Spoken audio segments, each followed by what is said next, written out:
Ito po ba ay para bumaba siya sa pwesto o manatili siya hanggang matapos yung mga investigasyon? Ang advice ko sa my former friend, dapat sumuko na siya. Mas maganda kung sumuko sa pulis o sa military, huwag niyang antayin yung nangyari sa Libya. The strong man of Libya, si Gaddafi, ano nangyari sa kanya? Taong bayan humuli, pinatay.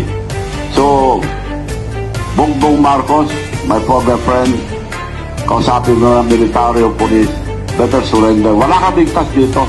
Hindi ka makakaligtas. Ang laki yung ginawa niyong kanukuhan. Imposible mapagtakpan niyo to. Imposible. Hindi naman bobo lahat ng Pilipino. Ang liwanag, maliwanag pa sa buwan. Hindi tayo papayag dyan. Hindi papayag mga Pilipino. I'm dead sure, karamihan ng Pilipino lalaban. Last na lang po yung sa one-time, big-time rally. Meron na po ba kayong nakausap na personalities o mga grupo na nag-commit na sasama? Wala pa. Pero, at sisiguro ko maraming sasama. Salamat po.